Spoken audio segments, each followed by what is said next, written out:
Píči, vole. Jsem se teďka zrovna vysmrkal do semena, vole. Super, ne? Co? Vole.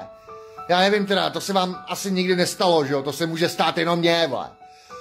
Já to mám prostě tak, že většinou, když přijdu unavený z práce, tak mám hroznou chuť si ho vyhonit, jo? Ale většinou prostě na to nemám sílu. Takže ten kapesník vezmu, hodím ho vedle postele a usnu, že jo? Ráno se do něho vysmrkám a jdu zase do práce.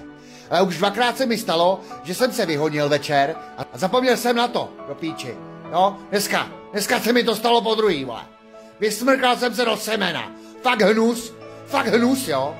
Na rovinu, nechápu, jak může nějaká kunda to semeno polikat. Nechápu, to je takovej hegeš, vole. Mně samotného by to nikdy nenapadlo po holce chtít, aby to spolkla, jo? Jako mám rád, když mě udělá pusou až do konce, ale aby to polikala, fakt hnus, jako, humáč, hnusnej, vole. A já jsem se do toho ještě smrkal, prda.